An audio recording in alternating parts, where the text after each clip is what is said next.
Hey, I'm telling you, the cold this side, man. Karibu sana to Morning Cafe. This is where you should be. Yes. Mwisho wa mwezi. Yes, today the 31st of July 2024. Nafikiri watu wamelipwa. Do you remember what I told you tomorrow is? Ayo, ache maneno bana. I have to remind you though. I have to remind you. Tomorrow is Girlfriend's Day. Okay. Gentlemen, mkumbuke hiyo. Ndio kesho isifike unakasirikiwa unashangaa mbona ananikasirikia. There are too many days. Valentine's Day now, Girlfriend's Day, Women's Day. Anyway, this is the Morning Cafe. Karibu sana. How hot is the coffee where you are? My name is Fred Indimuli. And I'm used to Stanley Jeringita. As much as it is cold out here, things are quite boiling nicely. Kwanza kwa siasa, Fred. I tell you. Pale UDA wanasema hapana, ni sisi. Mara ni fake. Mara ni sijui nini. Na yame resign. And to help us have this conversation, we have these four gentlemen in studio later on. Basil Robert MP Ata constituency, Hatib Mwashetani, former MP Lungalunga, Danson Mungatana, the senator for Tana River, and from Kacheliba, Titus Lote, the member of the National Assembly. They'll be here to try and break it down for us. Remember, tomorrow, nominees to the cabinet begin being vetted by the National Assembly. So there's a lot to talk about today. Oh yes. You better be part of that conversation. Oh yes, oh yes. And definitely it is a Wednesday, Tasty Wednesday coming up. So jitayarishe na mlo pale kitchen. But to the headlines, and you will realize one face that is resonating in all dailies apart from Business Daily. Yeah, Deputy President GACHAGUA'S. Oh yes, he's somewhere there in the corner because the Standard has chosen to go with this big headline: Taming false prophets, matters religion. Remember, it's only last week or the week before that Tanzania had this kind of headlines for a whole week. Yes. Now finally, tumefikiwa. Kenya, Taming false prophets, the big headline on the Standard. And as I told you, GACHAGUA'S aides quizzed by police is the big headline. Yes. Tunarejea kuangalia which other headlines are there. GACHAGUA trio grilled over Gen Z demos. Same headline. I think it's only the Standard that has swapped that story. So some of the faces there on the front pages, we'll be looking at that. Yes, and so the Star goes with, okay, this is the big story. Inside Adani, 240 billion cash shillings plan to overhaul GKIA. And as I mentioned, Maswala Deputy President Rigathi Gachagua there. Okay, the Deputy President, a constant on all the dailies. Gachagua amulikwa, ndio hiyo sura yake naibu wa rais kwenye gazeti la Taifa Leo. Yeah, Taifa Leo. It's almost as if you're saying Murima. Unaweza tell you, Murima. In business, Monga transfers 1 billion shillings worth of Britam shares in new trade. I tell you, people who have money in this town. Hata kama ni mwisho wa mwezi, kama una pesa. There's a gentleman who's just moving 1 billion shillings worth of shares. Just a cool billion. Yes. A cool 1 billion. I love this headline in Uganda. With a white backdrop on it. Yes, striking nation. This is a front page of the Daily Monitor. This is what people in Kampala are reading this morning. Different strokes, different folks. First were health workers sick of malnourished salaries, then came to teachers marking down their pay slips. Now medical interns, frustrated by lack of work, are in the streets alongside anti-corruption protesters. Downtown, traders offering no change in their dispute with the taxman are threatening to shut shops again. Are these common nuisances or signs of deeper problems? And you may be forgiven to think that this, if at all we were to block this, you would think this is Kenya. Yes. Something similar is happening in neighboring Tanzania. And it's big news, that's why they've actually dedicated the entire front page to this. Because there's somewhat this particular unrest. Traders are closing shop. Intern doctors, we have the same problem here in Kenya. The anti-corruption battle. Oh yes. That's a Daily Monitor in Kampala. On the New Vision. Inaendelea na what it had yesterday about matters districts. I said districts must collect taxes electronically. Accounting officers ordered to stop manual receipts. And this, talk about districts, these are the equivalent of counties there. Yes. There's a similar, something that was launched, I think it was last month, about electronic receiving of taxes here in Kenya. So that is as it goes, and well, I'm trying to see other conversations that might be similar to... Trucking gorillas is also big news in Uganda. It's there, the big picture on the front page of the New Vision. Matters gorillas. We rarely talk about gorillas in Kenya, do we? No, we don't. I think we talk about monkeys. Monkeys and baboons. Yes. In Tanzania ni masuala ya siasa yanayopewa kipaumbele kwenye gazeti la Mwananchi. Huyu kumrithi kinana CCM na ni chama cha Mapinduzi.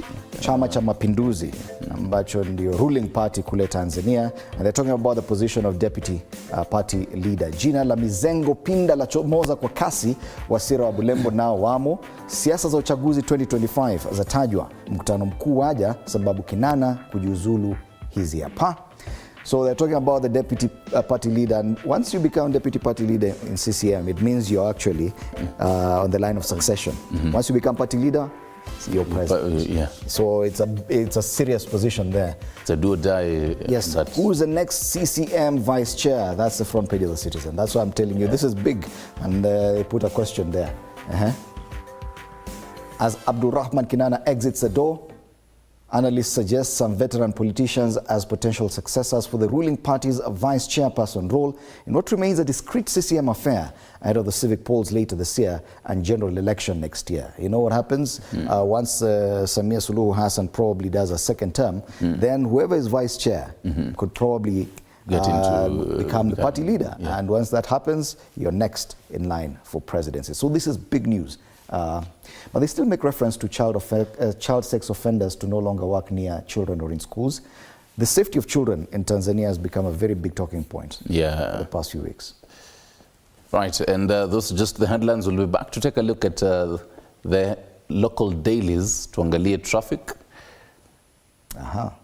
tuone what things are. Unajua baridi imeingia hata kwa internet.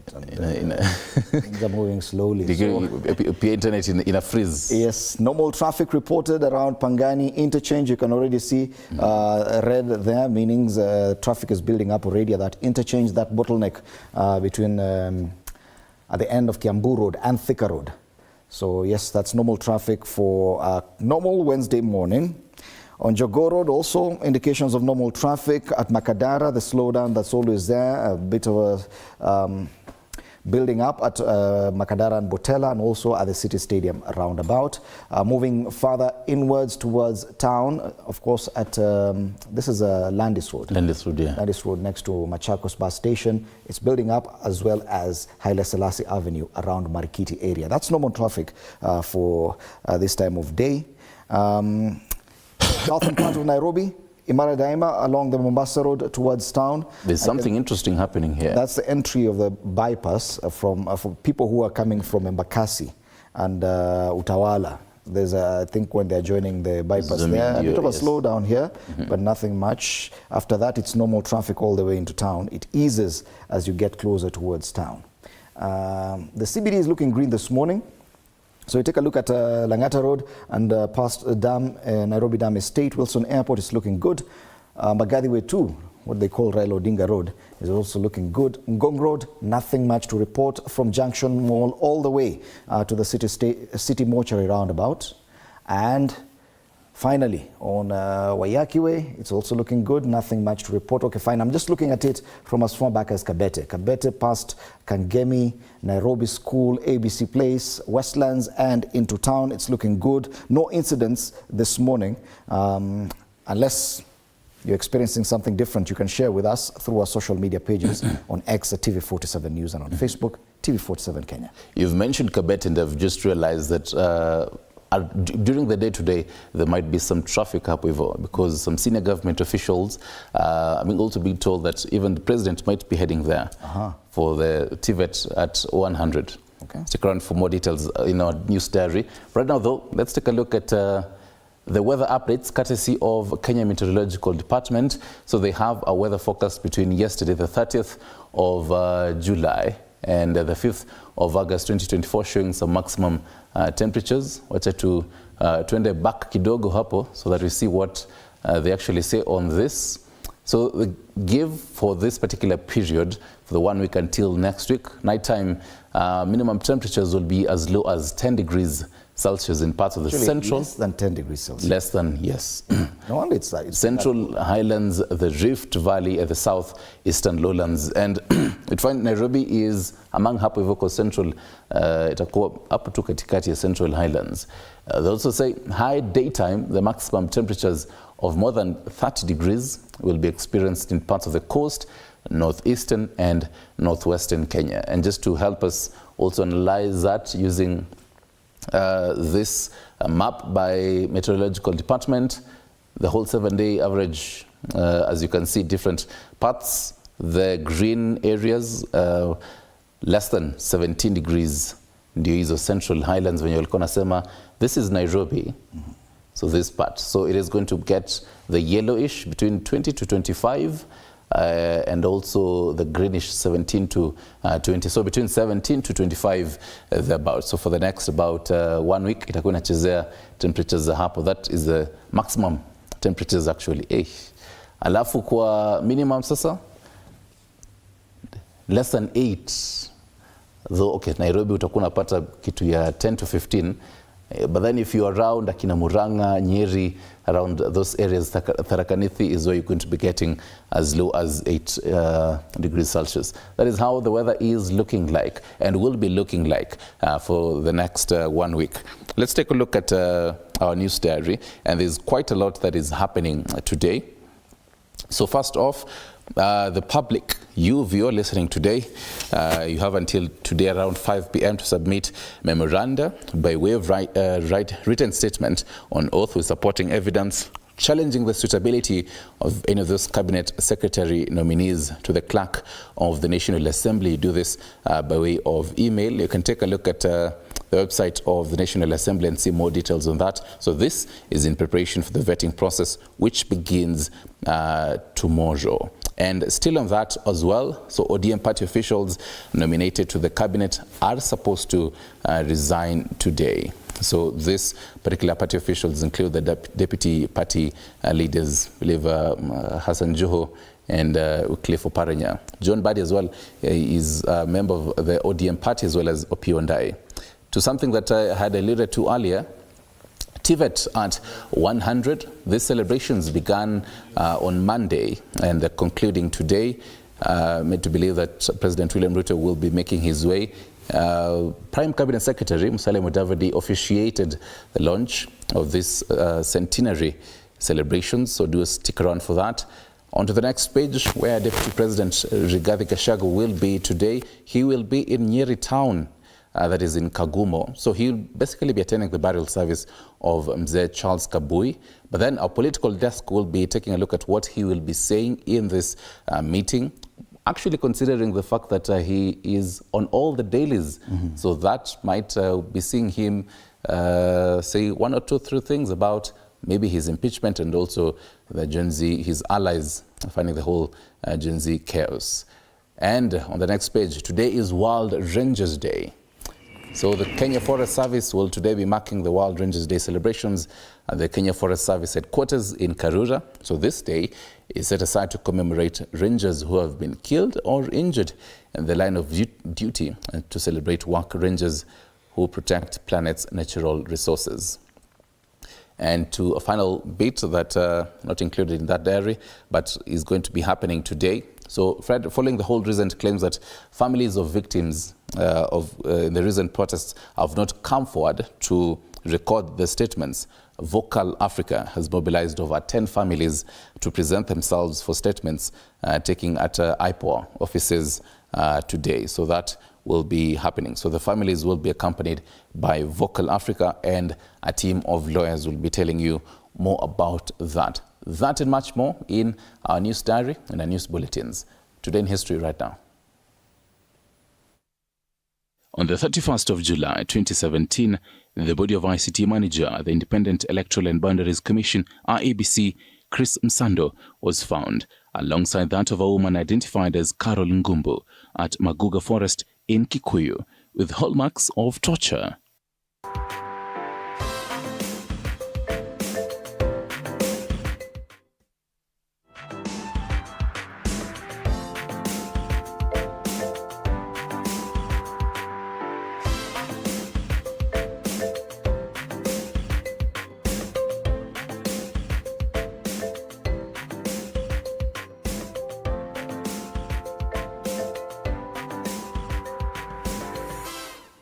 All right, we start off with a standard newspaper, something totally different, away from politics that have dominated the headlines over the past few days. Taming false prophets mutters religion there on the front page against a black backdrop. They say religion on trial.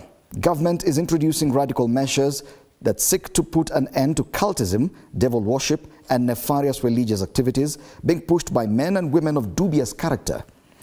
The measures include fresh registration, enactment of new laws, and prescribing punishment for outrageous belief systems. This has been extensively covered on pages 4, 5, and 6, and I think it's a good break from the kind of discussions we've been having. The Standard has done us justice by bringing this and giving it prominence on the front page.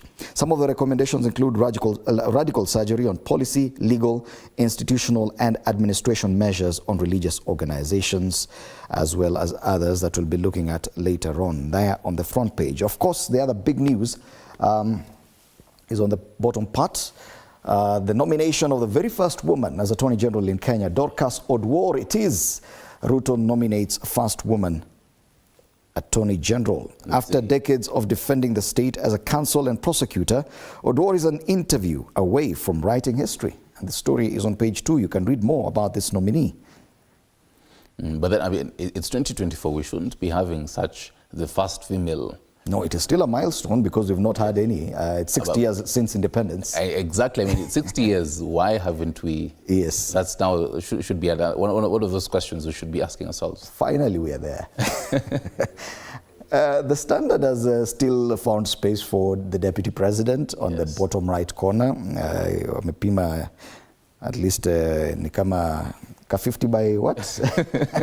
Aipoka plot kadogo pale kwenye front page pale chini. Leaders split on talk of DP impeachment. Kenya Kwanza leaders are asking the president to come out and state his position on the looming confidence vote against his deputy. Now this, you will realize, is a top story on all other dailies.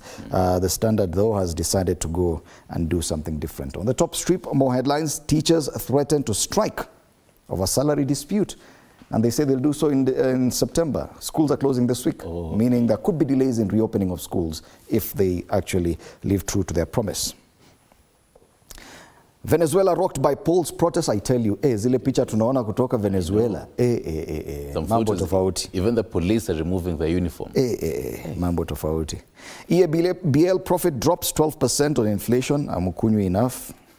And finally, in sports, Paris effect on Kipchoge versus Bekele duel. And that's the Standard. The athletics team landed yesterday in France. We're going to see what will be happening there. But anyway, on the front page of Daily Nation, now this is one of the big stories that many dailies are focusing on. GACHAGUA'S aides quizzed by police. Say 3 close aides of Deputy President Rigathi Gachagua were yesterday questioned by detectives over alleged links to the recent youth-led protests that forced President William Ruto to make major concessions, among them withdrawal of the finance bill and dissolution of his cabinet. This even as talk of an impeachment motion against the DP passes. So there are 2 angles to this. Kuna moja ya his close aides in links to youth-led protests, hiyo chaos yake, and then I think that connection is that one could be used to feed the other. Because if you're being investigated for this, then it could feed into your possible impeachment. Yes. Other headlines, the rise and rise of Dorcas Oduor. Yes, say 1992, Miss Oduor was admitted to the bar. Yes. Taking the lead. And I love the fact that now... 1992. Usiniulize nilikuwa wapi. I knew you were going there. Wewe najua tayari ulikuwa umeanza kukava. Tulikuwa tunacheza hii siasa hapa ya maandamano. I love the fact that they have explained all this. They say taking the lead, the move will also add to the growing list of women leading critical institutions in Kenya. Justice system alongside Chief Justice Martha Koome, Deputy Chief Justice Philomena Mwilu, Chief Registrar of the Judiciary Winfrida Mukaya, and now Miss Oduor. Wait to see all that. And then, najua nasamanga sijui history, lakini I remember this one. The 1982 failed coup d'etat. Sema you've read about it. I've read about it. Not you remember this one. You remember for a while. I remember it in the books. I remember it. You know me, I was there. For real? Yeah, I was there. Hey. Hey, Fred, okay. This conversation that the Standard has on its big headline, Task Force wants new tough laws for religious groups. It is a conversation that even churches, remember last year when the Shakahola beat came up, churches were really forced into corner to explain all this. So this conversation will continue. I do expect a number of churches to also talk on this. The big question has always been, should churches be regulated? That is still a very thorny issue. And for them, they go for, because I remember last year covering the same, they were for the idea that we will self-regulate our own, we'll tutajifanyia maneno yote tu. On People Daily, Gachagua trio grilled over Gen Z demos, same. And now People Daily actually has a photo of some of these leaders. On the horns of a tiger, that's Mujiri Wambugu and George Theuri. Some of the aides of the deputy president there on the front page, their faces have been shared. Detectives visit DP's Karen office to probe claims that his top aides financed chaos in anti-Ruto protest by youth demanding accountability in use of public funds and good governance. And if at all this, they actually found culpable of this, then it could be used probably to fuel the possibility of impeachment. Yes. All right. I think Pale Joe Sama, after poaching Raila's ODM at a crossroads, I think this is the only daily that has Raila Odinga on his on the front page. Yeah, today the dailies have been reserved for the deputy president. The deputy president also features on the front page of the Star. Gachagua close allies grilled over funding of Gen Z's protests, up there on the front page. But that is not the big news. They've decided to focus on JKIA and that deal. Inside Adani, 240 billion plan to overhaul JKIA.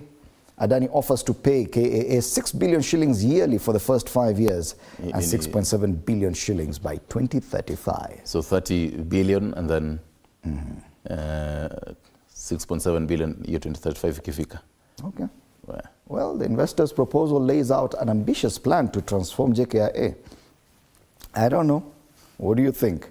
Anyway, at least the Star on the front page has done us justice by breaking down the CVs of the latest appointments, nominees to the cabinet, the nominee for Attorney General, and the nominee for ESC. And of course, the image of this lady, who is a senior counsel, but very many people, very many Kenyans have not gotten used to her. People in government know her, apparently.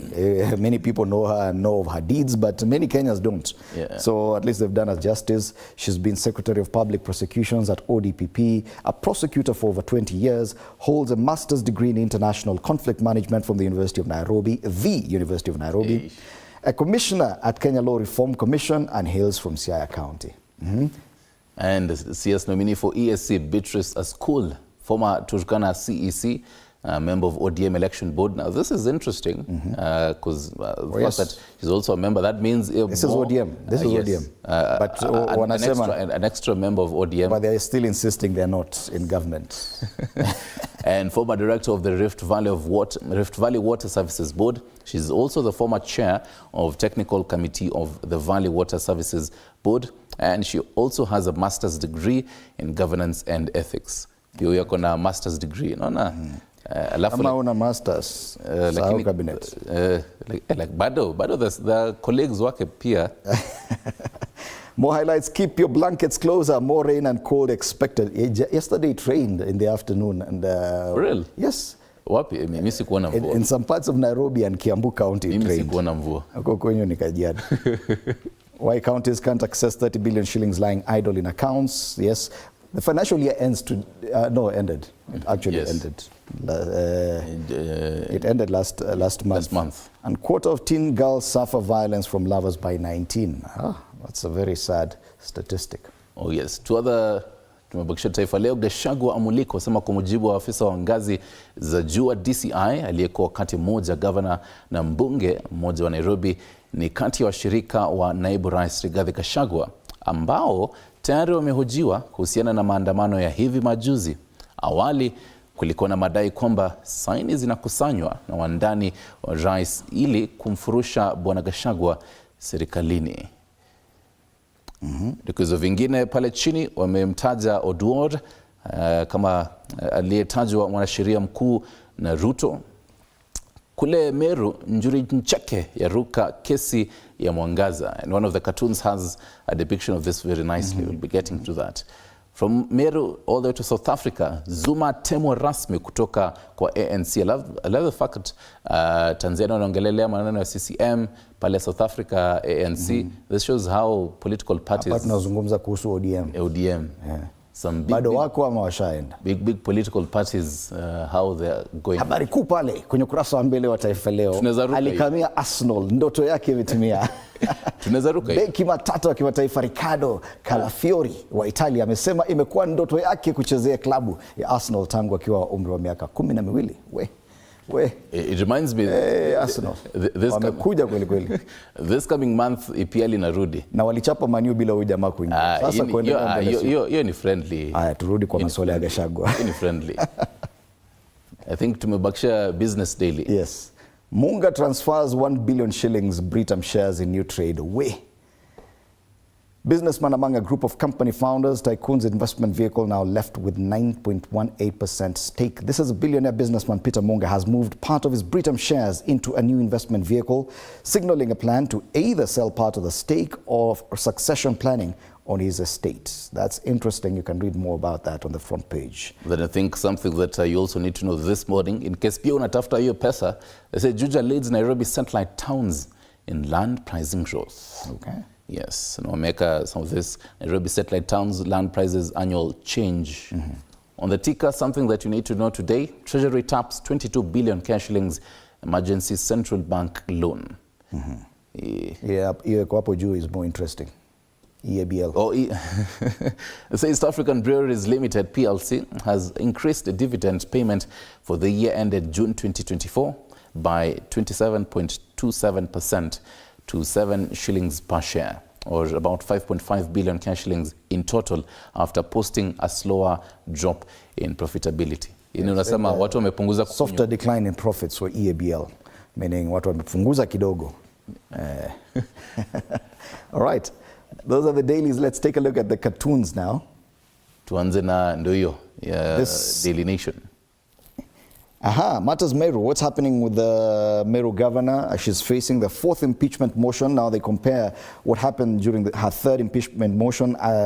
Mattress down there, the Senate yesterday was a soft landing. Yes. For the Meru governor.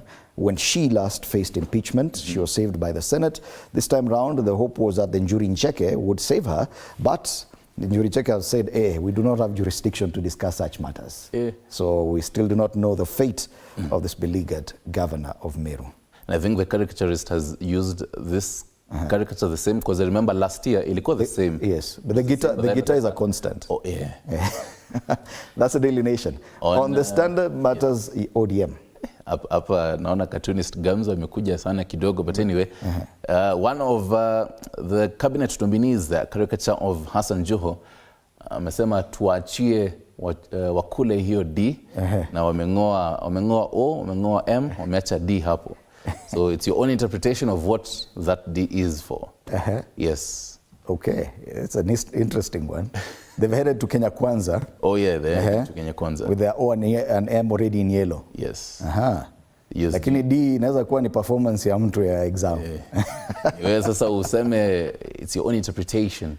On the cartoon Matters Murima, and Mapenzi ya Murima. The crown is there.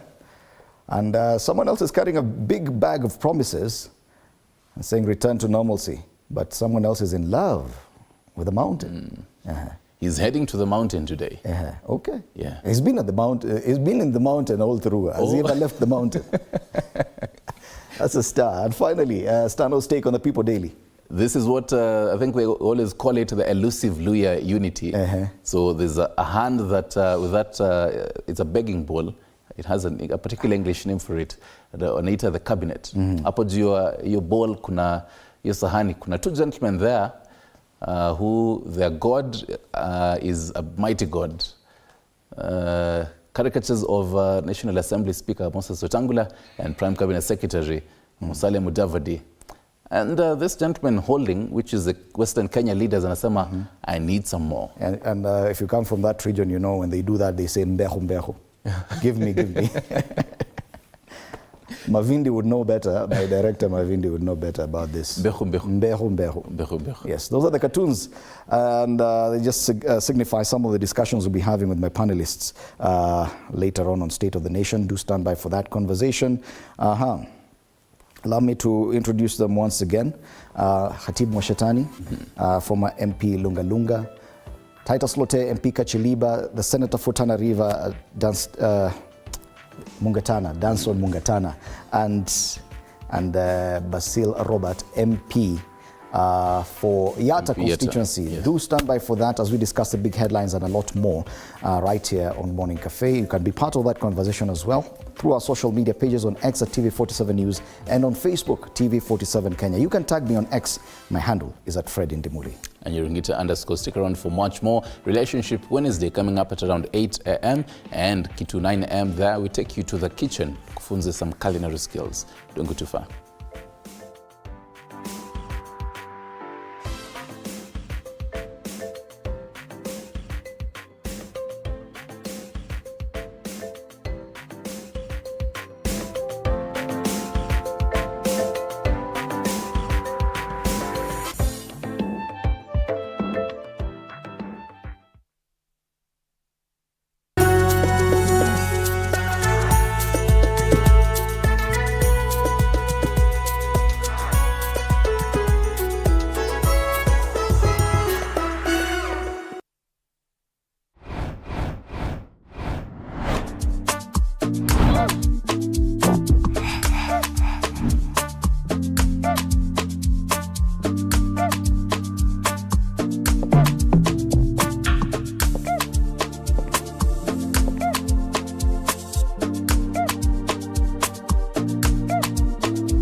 Hey there friends, welcome to Kids on the Block, where fun and imagination come alive. We dive into magical world filled with exciting adventures and awesome friends. What position were you in? I was number 2. What position were you? Number 1. He decided to cross the bridge by his house and look for food on the other side. We're going to do half cup of chocolate chips, and the other one, we're going to do half cup of the blueberries. So, grab your imagination hats and get ready to explore with us. Join us every Saturday at 9 a.m. for new friends, amazing stories, and tons of laughter.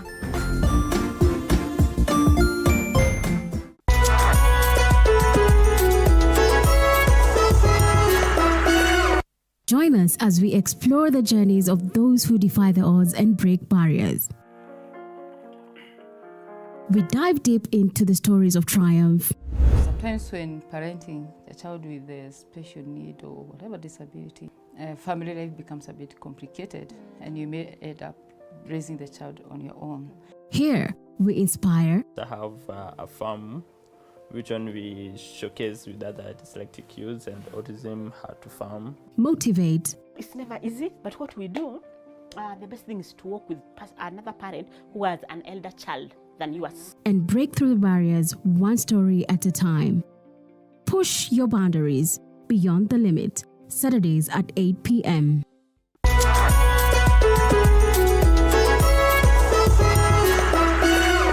The Grind, where business meets brilliance. It's not just about the ideas. I was working as a shampoo boy. I used to wash clients' hair on the sink. It's about making them happen. From big wins. In primary school, when we would be asked what people want to be, I was categorical that I want to be a nurse. To hard lessons. The consoles change, the gaming equipment keep changing. We cover it all. Tune in to The Grind, where every episode is packed with insights. The person who is serving customers, always be a customer-centric. Strategies. When you pay attention to detail, you get luxury items. And stories to fuel your ambition. Don't just dream it, grind it. Mondays at 7:30 p.m.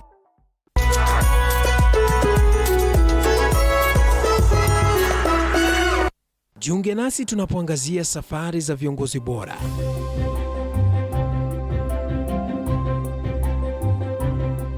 Kutoka kwa ushindi mkubwa hadi masomo magumu. Wakati wetu kwamba wasichana si wa kusoma, ni wa kuolewa, ng'ombe ipatikane, wazazi wakuwa watajiri. Tunashughulikia yote. I wish I were a better investor. My parents taught me how to look for things for myself.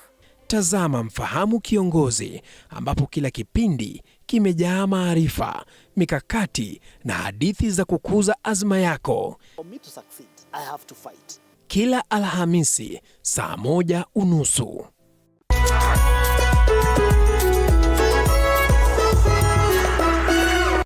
Welcome to The Realtor, where we take you on an exciting journey from bare land to dream home. Step 1. Finding the perfect plot. We explore location, size, and potential. Next, construction begins. Witness the foundation being laid, walls rising, and rooms taking shape. Step 3. Electricity matters. We delve into wiring, switches, and smart home tech. Step 4. From paint choices to fixtures, it's all about aesthetics. Step 5. It's time to get the right furniture. Finally, the big day. Time to move in and create memories. Join us on the journey to making homes a reality on The Realtor, Tuesdays, 6:30.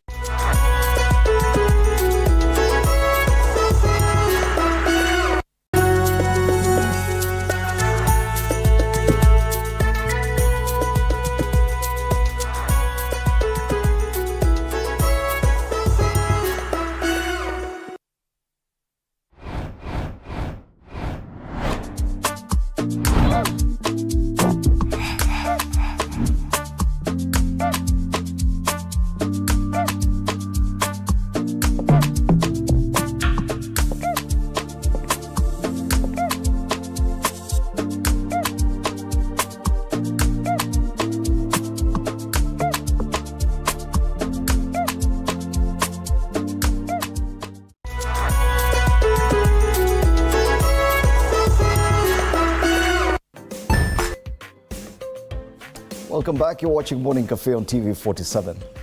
My name is Freddie Ndimuli. I'm just trying to tweet on X what you're talking about this morning. A lot of discussions coming up. Do stand by for that. Allow me to introduce my panelists this morning. I begin from farthest at the right. Danson Mungatana, Senator, Tana River County. Karibu sana. Good Senator. morning. It's good to have you in studio. Good morning, Kenyans. Yes. Next to Senator Mungatana, we have Khatib Mwashetani, former MP, Lungalunga constituency. It's good to have you back in studio. Thank you, my brother. Good morning to you. Robert Basila, familiar face on this panel, is back with us. Karibu sana, MP, Yata constituency. Thank you and good morning. Yes, and another familiar face on this panel, Titus Lotel. Always a pleasure having you in studio. Thank you, sir. Good morning. Karibuni sana. So the two top dailies this morning, The Standard and the Daily Nation, have decided to go with things totally different. Of course, the Deputy President features across all our dailies on the front pages, and we'll be coming to that. But I'd want us to focus slightly, as we start this conversation, on what The Standard has chosen to go with. Taming false prophets. And they say religion on trial. Government is introducing radical measures that seek to put an end to cultism, devil worship, and nefarious religious activities being pushed by men and women of dubious character. The measures include fresh registration, enactment of new laws, and prescribing punishment for outrageous belief systems. Gentlemen, this has been a very deep-seated debate for years now. Of course, there's been debate on whether or not it is time Kenya decides to regulate churches and religious organizations. There's been a pushback by these religious organizations themselves. We've seen what has happened in the last couple of years, especially with what has been happening in Shakahola. It also comes at a time when churches have been on the receiving end from protesters saying that you're giving too much leeway to politicians to abuse places of worship. Bwana Danson Mungatana, let's start with you. I know this is very close to your heart. Do you think it is time that we take this report seriously and push through with some of the recommendations? Thank you, Fred. Good morning, Kenyans. I wanted to agree with you that it is time for us to actually push on recommendations that we have put. Many Kenyans will remember that during the President Moi's time, there was a report on devil worship. And that report, when the president received, it was never made public. We then don't know exactly what the task force that was given the responsibility to sort out that issue, what it found out. But the issue, like you said, it never died down. Now, many years later, we have this Shakahola mess. I happen to have been selected by the Senate to chair the ad hoc committee on Shakahola, which means it's not a committee, a permanent committee, it's a committee that is for a specific purpose and time. And our recommendations were very similar to what I have seen the Presidential Task Force recommending, because there was an overlap at some point, because we started the process, the Senate committee, but the President also appointed a task force. And I see our results are not very different, which lends credence to the fact that there is need, because one of the fundamental points of agreement between the Presidential Task Force and the Shakahola Senate Committee report is that as much as we need to have some form of self-regulation, the government must play a role in regulation. So, because when the people died, people didn't ask the churches, where were you? People asked the government, where were you? Professor Kindiki, where were you? IG Police, where were you? DCI, where were you when all this was happening? NIS, where were you? So we said that the government must have a role to play. The other thing we said was that inside the churches, the churches and all religious organizations, before you get started, there's got to be like some form of recognizing, so that you don't just walk in and register a church. You've got to come from a body, an umbrella body, so that you have some form of brotherhood, people who will tell you you are wrong before government comes in and hammers you. Okay. So we also talked about having a registrar for church organizations, so that it becomes a bit different from where all societies are registered, because as of now, they are lumped up together with all others, and this becomes very difficult to have real regulation and management of what they do. So I believe that the Senate committee and the Presidential Task Force seem to agree on many things, and one of the things we have also done, we have proposed legislation. And this legislation from the Senate committee will go through proper public participation.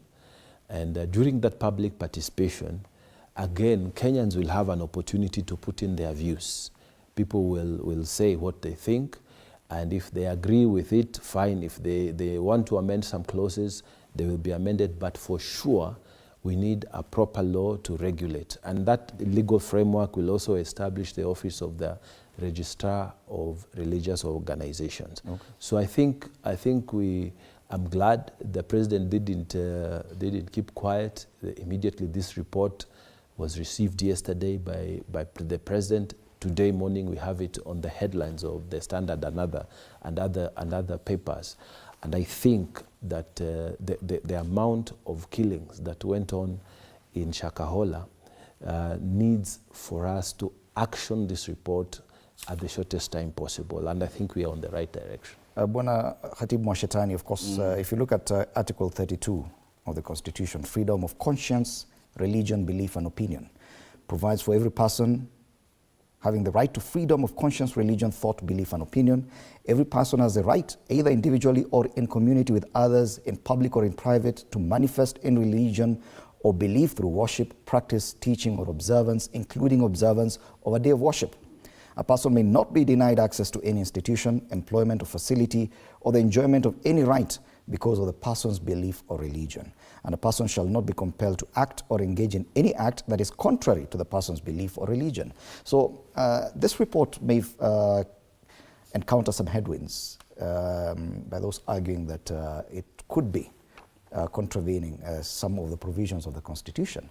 How do we reconcile this report and what it recommends and the Constitution? Thank you, Fred, and good morning, Kenyans. I am in agreement of the law. What the Constitution said is very clear, that freedom of worship has to be respected. But at the same time, if you look at the activities, if you look at what is happening, people are taking advantage of the law. Just because you have a right to worship in any way, gatherings of any kind, that gives you a right to even move further and start bringing new ideas to Kenyans. And now we are losing a lot of lives. And I think as a president, since that report is very clear and investigation have been done, it is time for Kenyans through Parliament to ensure that everything is managed. You know, when you give freedom, even in your own house, you cannot give total freedom. If you look at the democracy that we have in Kenya, we are all looking at the activities which are taking place in Kenya. Look at the Gen Zs. If you look at how people are conducting themselves when it comes to dealing with politicians, it is beyond. Yes, it is the democracy. You have a right, but at the same time, we need some policies that will be able to manage. For example, monitoring, registration of religious whatever. Some of them have gone beyond and they're becoming cultic now. So this is an issue that has made Kenyans to lose a lot of lives.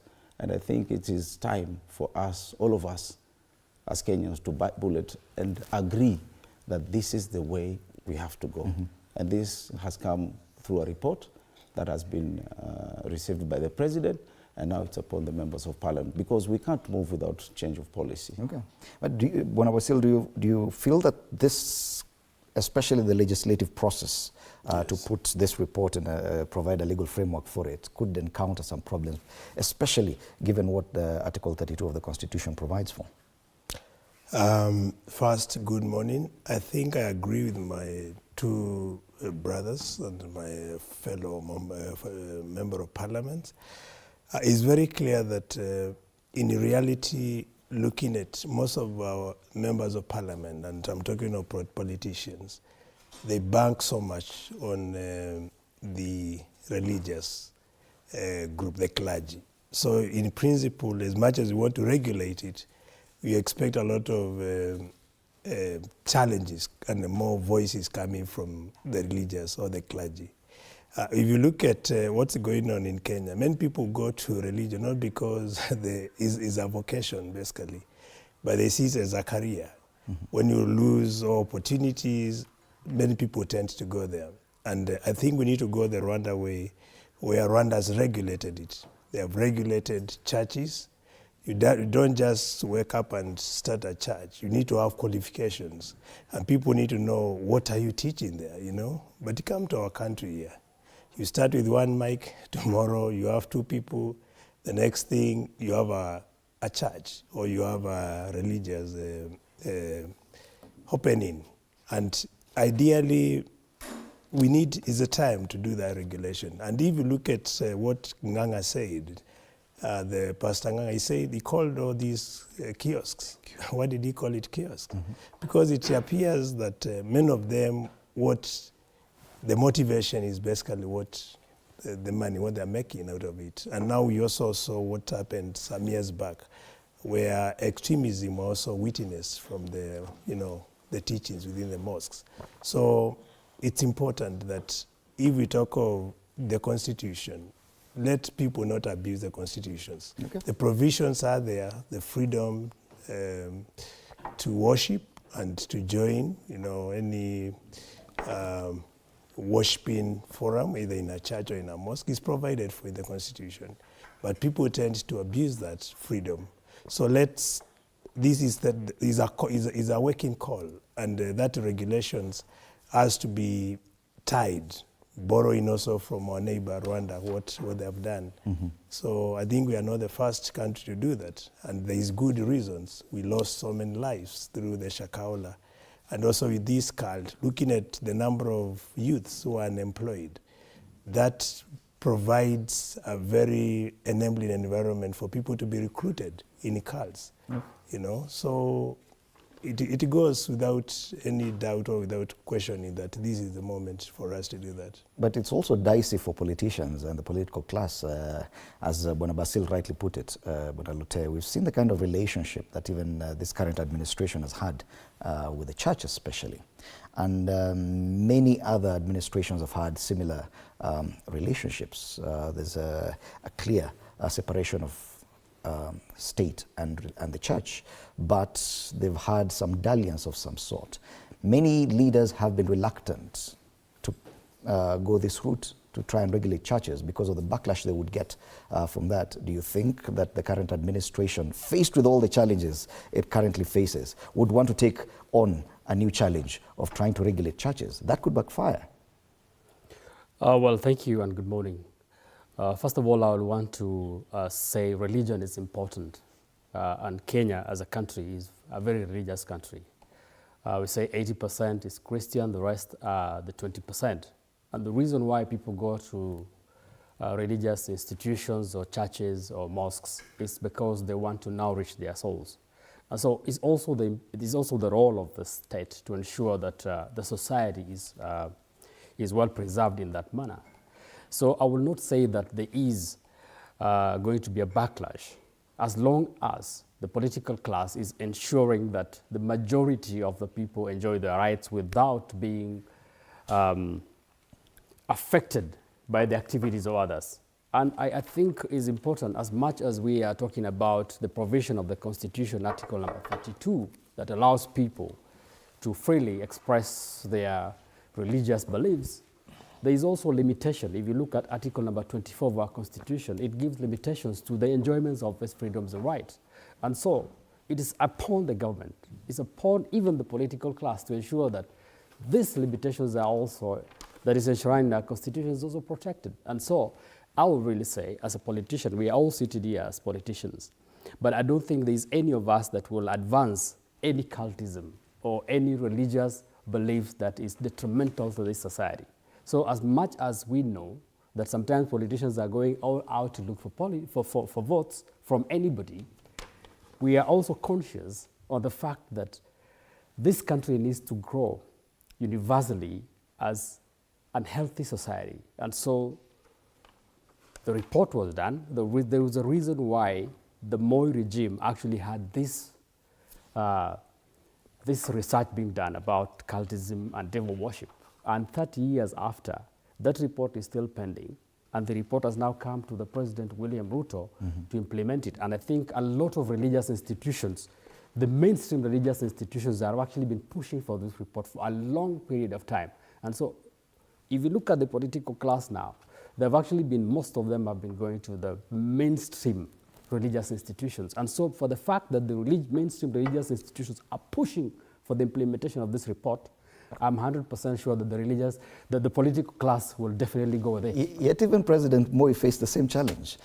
Touching the churches will have an implication. And if you are to exercise fairness, if at all the report is implemented, it will not just target the extreme churches, it will cut across every single religious organization.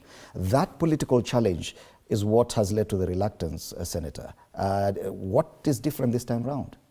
What is different, Fred, and Kenyans listening to me, is that in the past, the kind of constitution that was there and the jurisprudence of the law that was there, it was not strong on public participation. In fact, even constitutional amendments could be done just in Parliament. Kenyans will remember that, just one afternoon, a constitutional amendment was passed so that President Kenyatta's friend in the cabinet could be saved from losing his parliamentary seat. So in those days, that dispensation, you didn't have public participation. Now, the current constitution and the current jurisprudence, the current law and practice is that you cannot do anything without public participation. In fact, the moment you try to pass anything without proper, in fact, not just public participation, but proper public participation, the law will not survive the courts. You will pass them through first reading, second reading, third reading, all the way to the president for assent, and it will be stuck in the courts. And so to answer you, it's going to be different, because when this law, we start processing it, going first reading, second reading, and it goes to committee, the moment it goes for public participation, I know very many religious organizations will come to give their opinions. So that will again inform, together with the political realities you've just mentioned, that a lot of people have close relationship, including myself, with the church, and also I'm a believer like many other colleagues. So that political reality and the views that are going to be received is going to shape the kind of law that will come out. So I believe the law that will be processed in that area will be a law that will take care of all general interests that Kenyans want. And the main thing is to balance between public safety and that religious freedom. I don't think there will be any other challenge apart from that, because public safety, when people started dying in Shakahola, they were asking, where's the government? You know, so public safety is a big issue, you know, but at the same time, the Constitution, the article you quoted is also saying freedom of worship and freedom of conscience.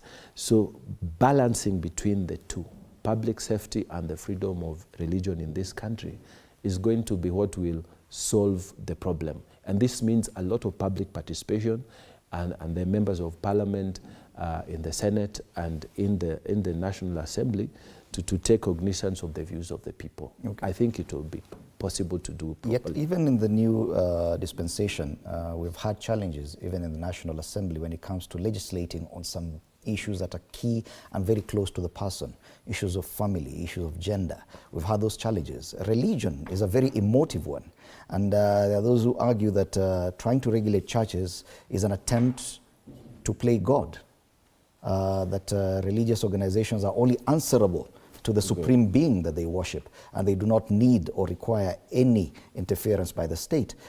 They could argue with the backing of the Constitution that that is actually true. Don't you agree, Ben? I agree with you, Fred, because this is a tricky situation that we are in, because it's a contribution that has to cut across. As Kenyans, we also have to observe on the activities which are going on, the loss of lives which we have encountered. As Kenyans also, we have to accept that there is a need for Parliament or the ones who are in charge of legislating to come up with a law. Because if you look at right now, anyone can stand anywhere and start spreading gospel. But you see, in as a Muslim, ours is quite organized, because we are guided by the Quran, the Holy Quran. Everything in life is in the Quran.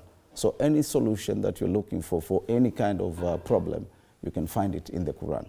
So for us, we are somehow confined in a way. Mm-hmm. But I wouldn't cast when you say that, wouldn't you therefore argue that you do not need any form of laws to govern your faith further than what already governs? For us as Muslims, you do not need any law to govern our faith, because we are guided properly. We have the Qadhi's court, which deals with marriage and inheritances.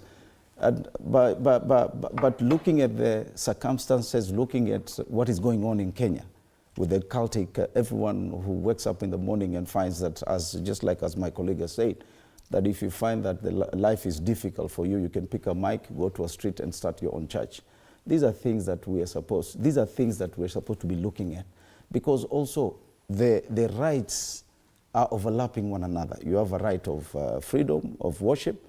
At the same time, you have a right of pollution of environment through noise pollution. So if you look at other people, other coming up pastors who can preach anywhere, even in an estate, these are the things that we should be looking at.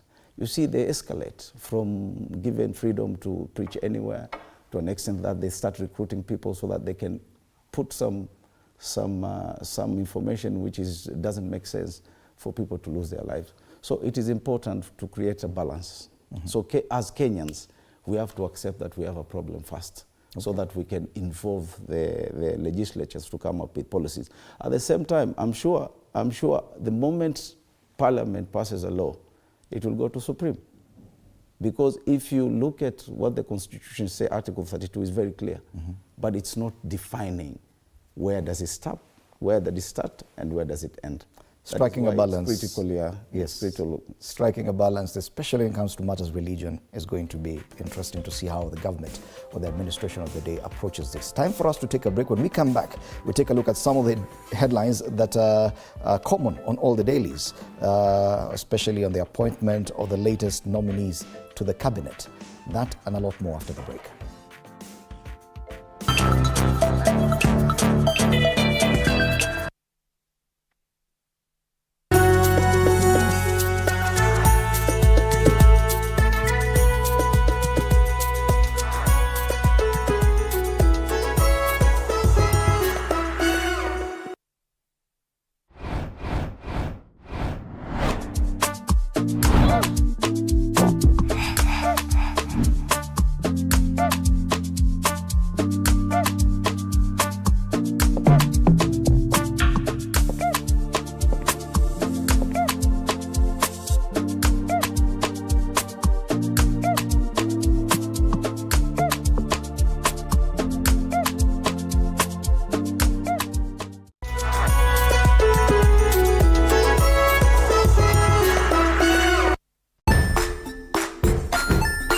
Hey there friends, welcome to Kids on the Block, where fun and imagination come alive. We dive into magical world filled with exciting adventures and awesome friends. What position were you in? I was number 2. What position were you? Number 1. He decided to cross the bridge by his house and look for food on the other side. We're going to do half cup of chocolate chips.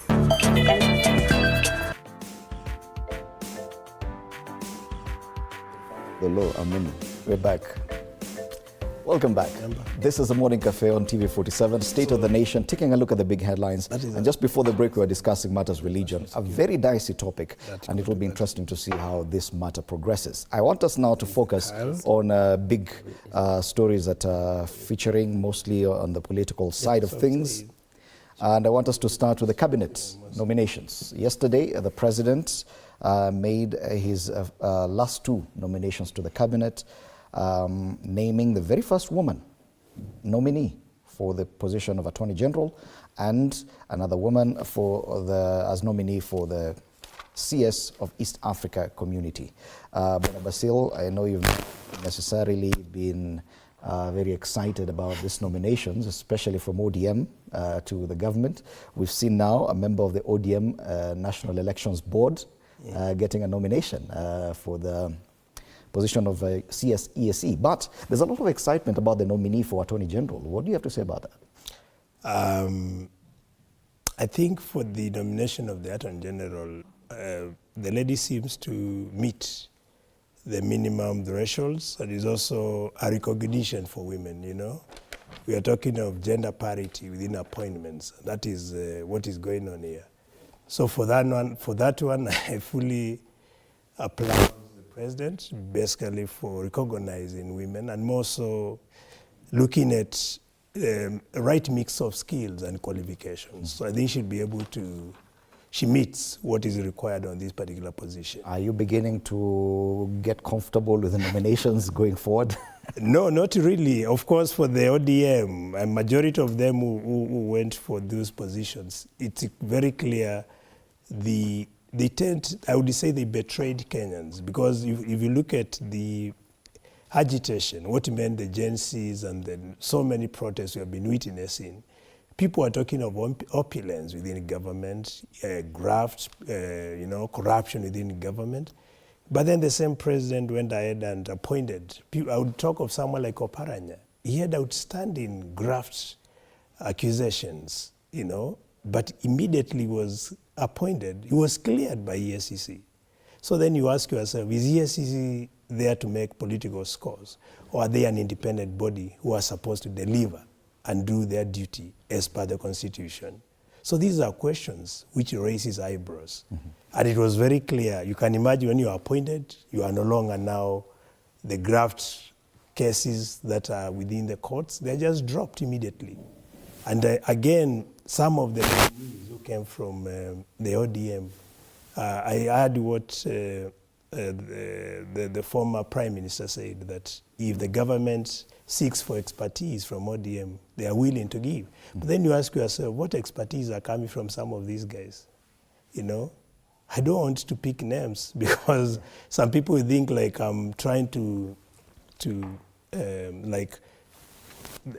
I might be accused of character assassination when I try to pick names. But it's clear if you look at the CVs of some of the guys, there's no expertise from them. So ideally, you find these are people who are greedy for power, the time to eat.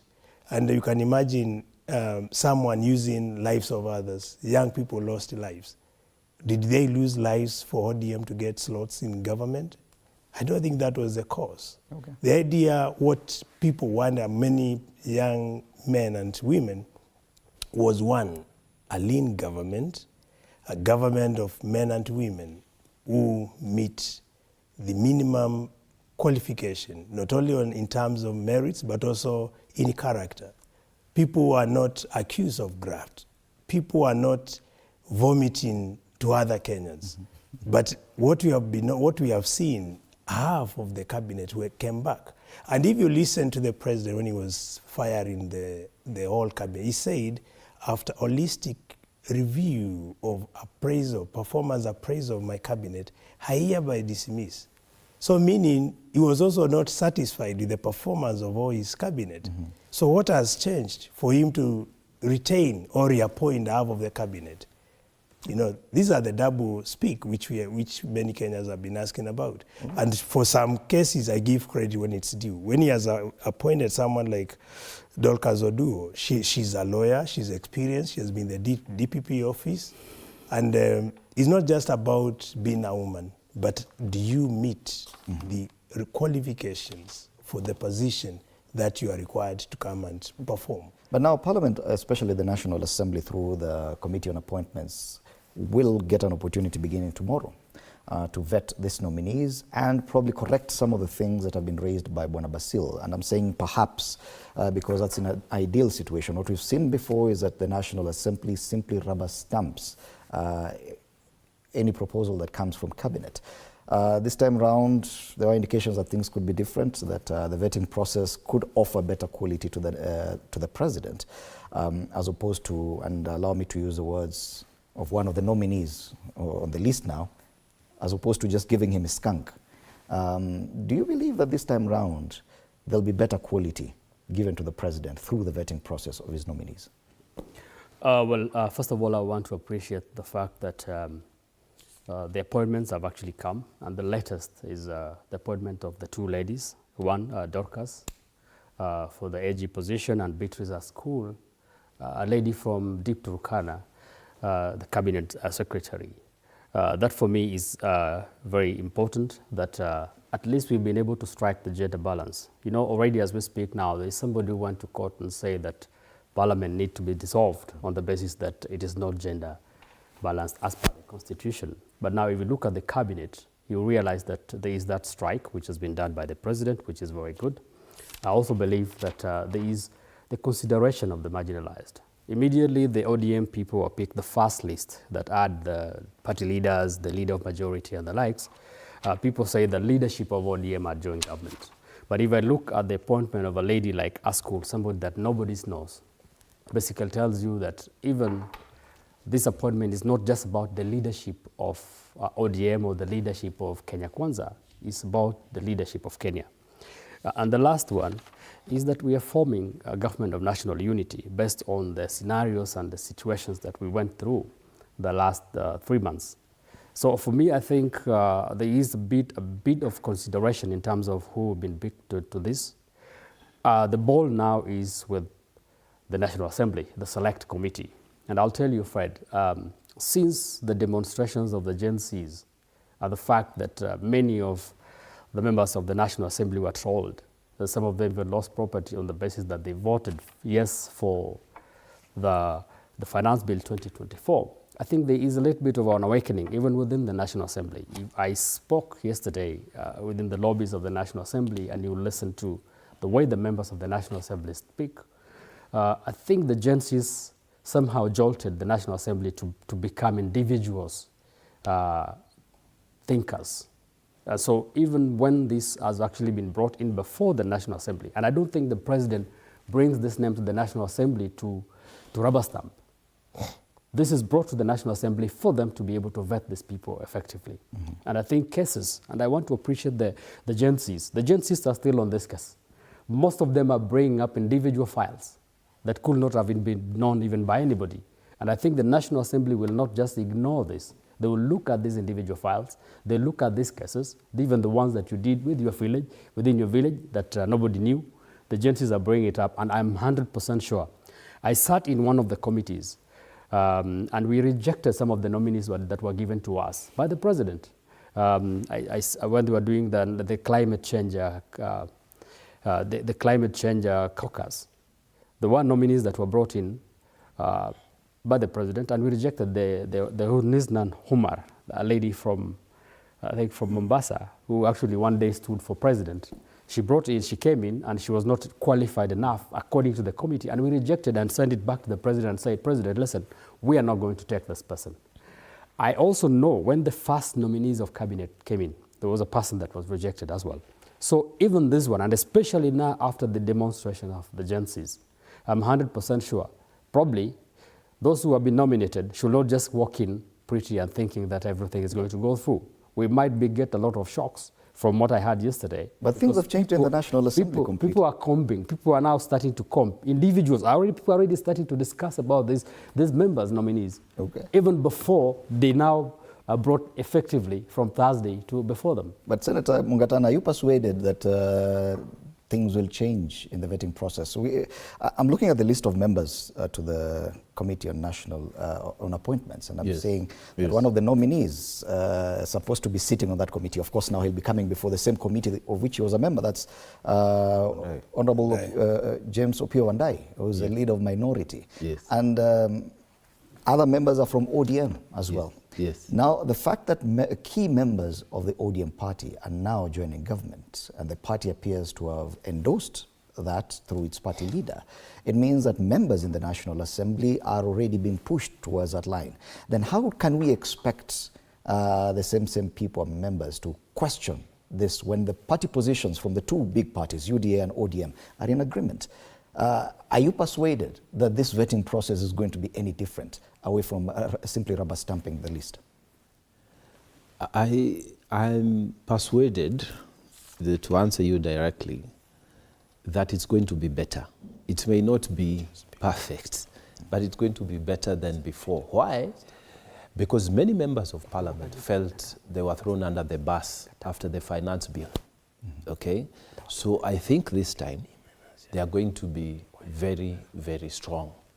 And everything that looks bad, there's always something good. To every cloud, there's a silver lining. So the fact that members of parliament, many of them felt thrown under the bus, will mean even them, they are going to be assertive.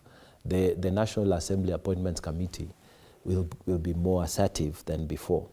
But the point I wanted to make on this discussion, and to Kenyans listening to me, I want to ask Kenyans and the nominees who are going to be so fortunate as to be considered by this president and other presidents who will come in front, that we come with a culture of rejecting positions when you know that you are not qualified for it, when you know that you have issues And the president maybe doesn't know, or he knows, but he hopes that somehow you will struggle through because maybe he needs you there.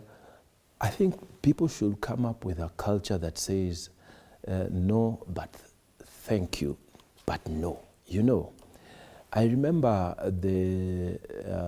during the time of Obama, the governor of New Mexico was asked by the president to come in and take up the position of Secretary for Trade. And the governor, he had issues because in the States, it is the Senate that vets these people. And you know, it was a very small issue. But because of that, he didn't want to go before the Senate Appointments Committee for vetting. Why? Because he had issues with his Latino house worker. They were, I think, underpaying her, or they are not paid her the way it should be. And this was brought to his attention. He said, it will come up. Yeah, we're going to grill you on this one.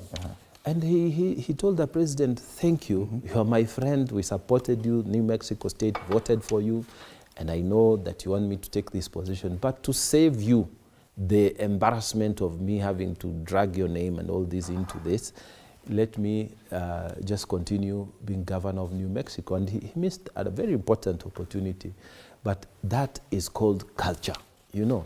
Like this lady who was initially appointed for Attorney General in Kenya, she said, no, but thank you. And she was kind to say it is heavier, she wants lighter duties. No?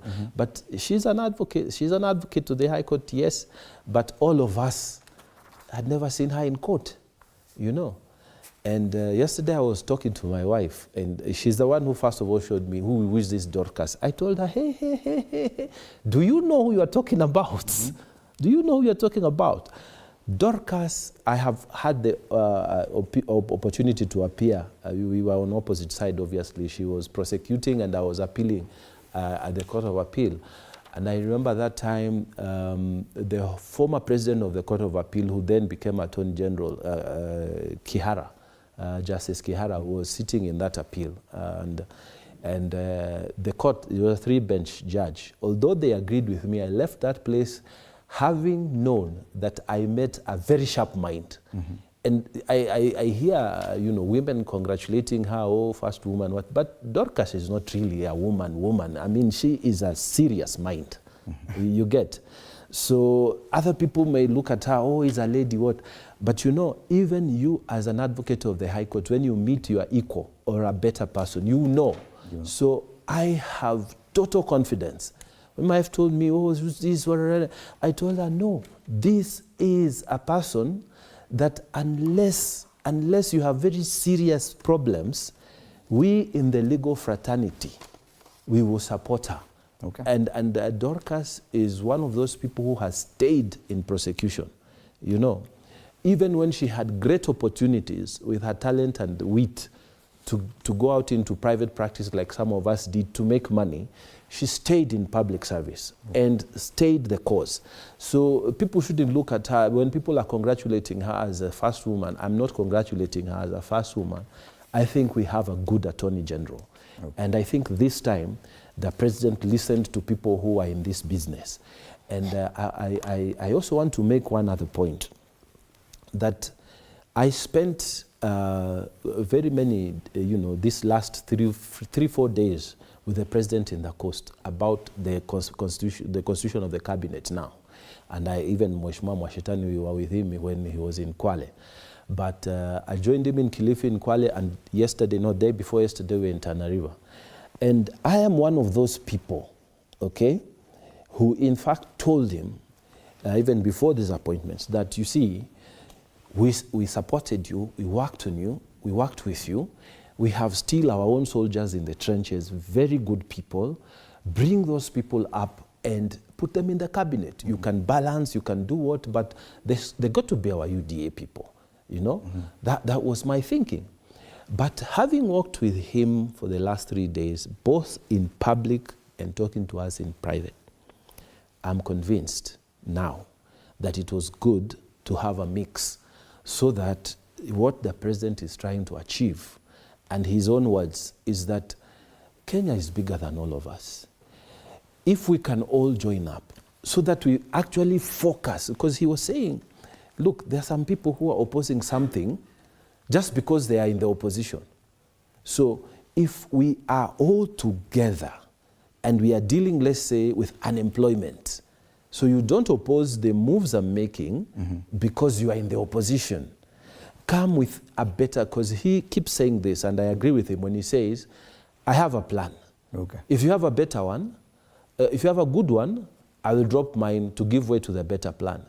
If you have a better plan, I will drop my good plan to give away to the best plan. Okay. So I know... So opposition in government. I am convinced totally that if we bring in all shades of opinion into government, you know, every person, you know, that issue of I will oppose the programs of the state, of the administration, because I am in WIPA, I am in ODM, I'm in this other party, it will move out. So we will be seeking, if we are talking about food security, for example. And that's the crux of the matter. You will be dealing with the food security once issue. Once ODM is in government, they will not be expected to oppose anything that comes from government. And that's exactly what the Senator says. No. That even in this issue of vetting, ODM members will not be expected to oppose what comes from the president. Are you not concerned about that? That we will still end up with the same problem?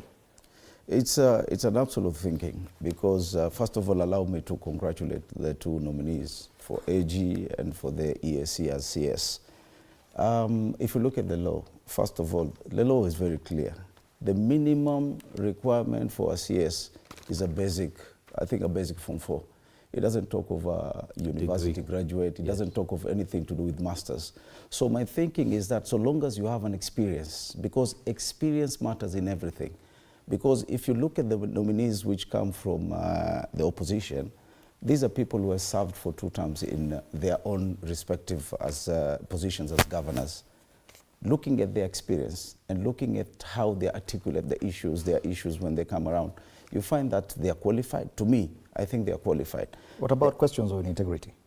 That's where I'm going. We have I think before the president comes up with nominees, he's fed with information of integrity.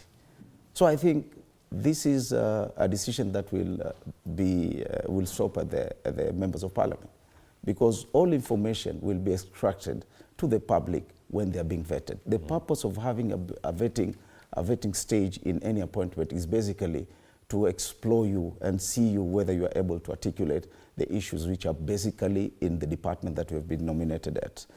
And for a CS, I think the roles of a CS are quite known. Their functions are political, because if you look at other jurisdictions, if you look at just the regional, in Tanzania, in Uganda, most of the CSs are coming from members of parliament. And I think that is the way that we should go. Because if you want to detach politics from responsibilities of government relation through the executive and the public, that comes through the CSs, then we'll be doing it wrong. That is why you need an experienced person who is able to communicate information that comes from the from the executive to the public. So my thinking is that even the government agencies who are supposed to oversight or to check on the integrity of individuals as EACC, they should take charge. Okay. If they find that the report they've taken to the president did not find its way out, then they can forward it. Shouldn't Parliament be doing this job? Yes, they can forward it to Parliament. Yes. These are the integrity issues which are bestowed on this person. So look at them. And also as Kenyans, we've been casting spashes on most members of Parliament or politicians. They perceive politicians to be people who have no technocratic experience. And that is not the case. We have so many members, so many politicians who have come up from corporate world to come into politics basically because they want to serve their people.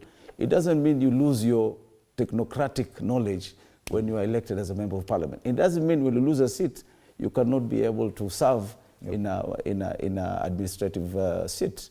So these are the things that we as Kenyans, we should look at. We like every time to say that members of parliament, most of them are not qualified.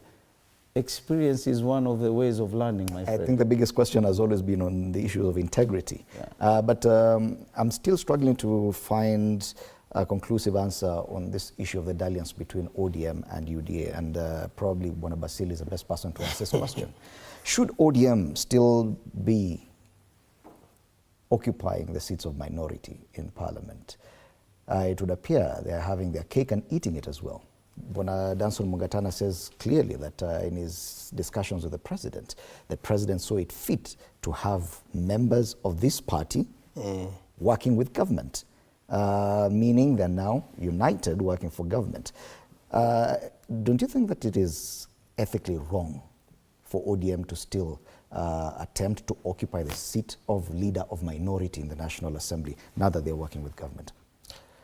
That seat should be probably reserved for Wiper Party or the next in line. Or Jubilee, because Jubilee they are the second largest party after ODM actually, and then Wiper we are number 3. But what is appearing now is like ODM wants to be in government at the same time in opposition, which is basically a typical watermelon kind of healthy fit. that fruit. I think what now the real watermelon, because you see you can't have both. You either choose to be in government and you automatically relinquish your position as a minority in parliament. But as it appears, they want to be one side in government, the other time in opposition at the same time. And that is where, when you talk of this vetting, me I would say it's just a rubber stamp. Let's be honest to ourselves. There's no vetting which we are expecting to see. Because if you look at people, and I asked this question the other time, how do you expect a member of parliament to vet a fellow member of parliament? You know, these are colleagues. So it's just a way to, a process which would just be to sanitize and to rubber stamp, and that is it. Actually, as it looks, I don't think there's even need of that select committee just for members to appear there, because it would be just waste of time, and it comes to parliament. Of course, some of us who are genuine to ourselves, who are there to represent the people who elected us, will give our views and our opinion about some of the characters. Because it's very clear, if you've been accused of corruption, and if you're a patriot, you should even say, thank you for nominating me, but in line with the Constitution, I don't think I qualify or I meet Chapter 6 of the Constitution, which talks of integrity. But here you find someone who is just, after you're appointed, immediately you say, yes, I accept. And within 24 hours, you are cleared of your accusation of graft. Then you ask yourself, what has happened? Why has someone been cleared? And that's why I say some of these institutions we have, they are perceived to be independent in courts, but they are not doing their job. Okay. And that is the simple reason I say this vetting is just a waste of time. Okay. Yeah. And this move by ODM to join government has really changed the workings of... yes, I wanted to say something on this one. I think Kenyans should, listen to me, should accept and start accepting that we are sort of replicating the United States government system. And I will give you an example of people like the longest serving cabinet secretary in the US was James Wilson. He holds that record. He served various presidents in different administrations. He may have been a Democrat, but he served in different administration, a Republican president and a Democrat president, and another Republican president. Henry Kissinger was also a very long-serving cabinet secretary. He may have been a Republican, but he served also Democratic administrations. So what am I saying? I'm saying we are importing the same thing here in Kenya. these members are not coming as members of ODM or of other political parties. They are coming as individuals. So if today, Fred, you are a believer in Wiper, but we think that you'll be a very good cabinet secretary for ICT, and we propose you, nobody says you should stop being a member of Wiper. You can only not hold a position. No, listen to my argument, and I want you to understand. You are coming to serve your country, your national country, your nation. And it doesn't stop you from being a Christian, from believing in your party or anything. Could that be because the Houses of Representatives do their job properly? No, let me finish my point. I don't want you to distract me so that you can ask me after I finish. Let me tell you, minority leadership is a party issue. You understand? Minority, majority is a party issue. It is not an individual issue. If today I'm in UDA, and let's say somebody else is, let's say Kalonzo Musyoka is elected president, or Eugene Wamalwa is elected president in 2030, whatever, and they still think that Mungatana should come and help us, maybe in some cabinet slot, I will not stop being a member of UDA if that party is still there at that time, and I will not resign as a member of UDA. I may not hold a political position in the party, but me as a person, if I feel I have something I can contribute to the better running of the nation, I will go. And then the National Assembly people, the appointments committee will then vet me. If they say, you don't have anything you are offering, go away. Senator, you're the same person who talked about the quality of vetting in the U.S. House of Representatives that actually detracts people from seeking these positions because they know that vetting process in the Senate, that process is thorough enough to actually do quality for the administration of the time. Yes. That is very different from what we're seeing in Kenya. You can't compare the United States and Kenya. In the US, issues of integrity are very key. Tell me anyone who has been accused of graft, apart from Trump, where we are seeing the scandals, and he went through he's convicted and he's running for president. Wait, I'm talking of people at level of technocrats who have been appointed in the US to serve the state, who have been accused of graft. And even look at the way someone is cleared in Kenya within 24 hours. 48 hours ago, you are in court. And immediately you join the government, your cases are dropped. That's the kind of concern in terms of the independence of ESCs we are talking about. When it comes to the people who have been appointed here, these are the critics of government. If you talk of Bandi, he used to speak very harshly about government, the flaws within the government. What has changed now? Immediately you see how he's talking of the beauty of bottom-up, simply because he has been offered a cake. So he was not speaking independently. He was saying, I'm saying this because he wanted to be, to be given something. That is the analogy of my time to eat, which I said. He has given the chance to feed himself. That's why he's busy now talking about how beautiful the government is, how, in terms of performance, what the government is doing. If you talk of someone like Oparanya, he was the greatest critic of Hustler Fund. Now he's a man who has been appointed, who has been cornered and put to the Hustler Fund. So how do you expect the person who used to criticize of a particular program to deliberately deliver? Shouldn't these questions be the ones being asked by the vetting committee? That how do you change from this to this, and we expect you to deliver? I wanted to finish because that is where now I differ with my brother, Honorable Mungatana, when he says the people who have been picked here, they are going to serve as Kenyans. I don't agree that they are there because the simple reason is to serve the country. The motive there is because they've been in the cold. Someone has been dreaming to be a CS. Now a chance has been offered, and that's where they are rushing to get the chance. You heard what Buddy said when he made a statement. Immediately the rumors that he's in the list. He went and spoke to his community, saying that I should have been a CS now if it wasn't for this. So his dream is just to be a CS. He's not even saying, I meet the qualifications and I have these to offer to the government. Okay. That's not the motivation. Even when you are being asked for a job, what motivated you for this position? Yes. That's a very simple reason Shouldn't people those ask. questions be asked by the appointments committee, including the motivation? Why, what made you change your mind on the bottom-up economic agenda, if at all you've been opposing it so vocally before? Thank you for even setting up a question for the committee. I'm sure the committee listening will pick up that question and ask these members who have been nominated. But I think also to make it clear, in the previous constitution, we had the majority, we had what we call the government and the opposers, or the opposition.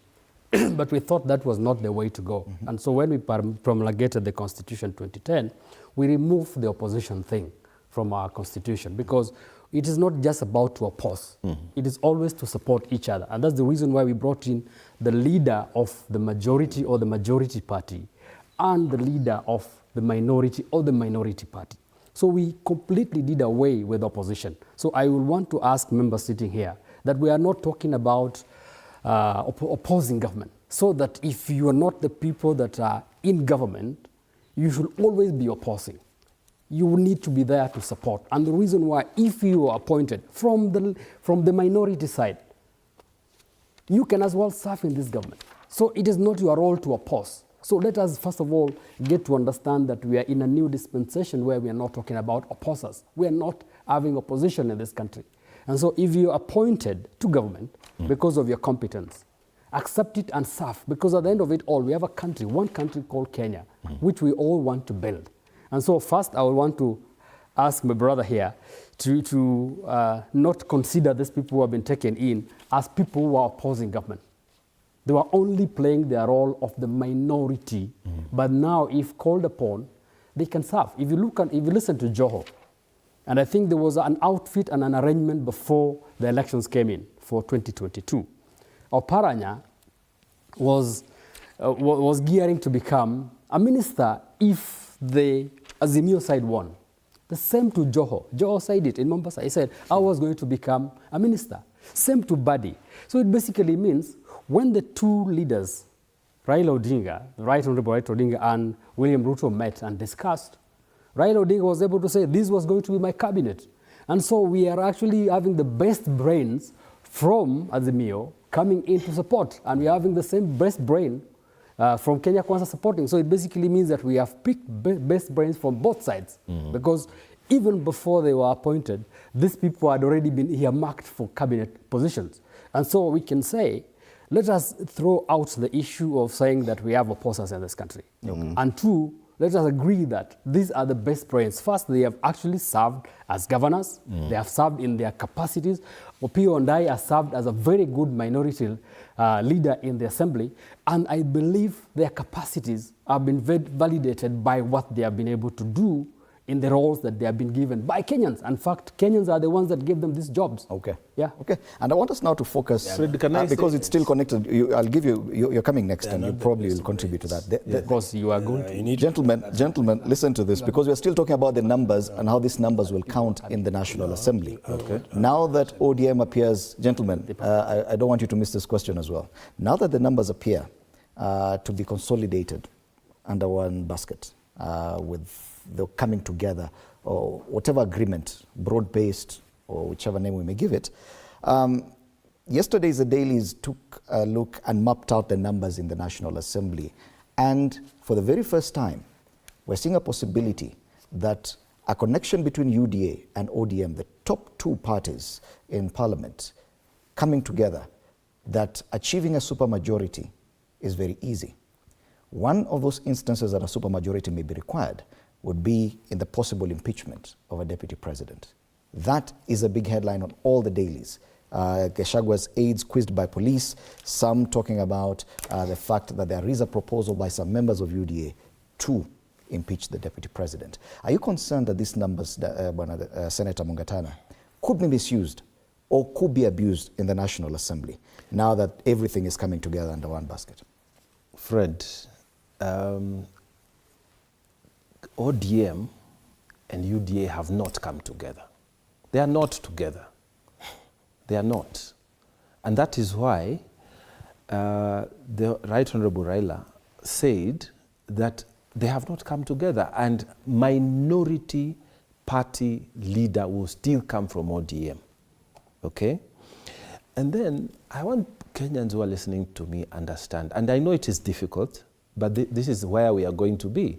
In the UK, in the United Kingdom, you have a separation of the roles of the head of state and the head of government. The head of state is the king. The head of government is the prime minister. When the head of state is making his appointments for the nation, like ambassadorial appointments and so on, he makes it in his capacity as the head of state. Mm-hmm. Now, in the US, in maybe other countries, the head of state is also the head of government. So the presidency combines both. In Kenya, Jomo Kenyatta started as a prime minister, Malcolm McDonald was still the head of state. Then when we became a republic, those roles were combined. Now when Ruto is making his appointment for one other person who is not in the UDA, against our own wish, by the way, those of us who stood with him, he is making that appointment as a head of state. It may not be comfortable to everybody in his team, in his corner, but he is making that appointment as a head of state, and he can fish any person in Kenya. Now, those people also appointed in that capacity, you should not expect that you'll have a free pass. Because I don't know ODM and whatever, you may have sympathizers, but do not expect a free pass. You come there as a person. As a person. It's not, parties have not started to talk.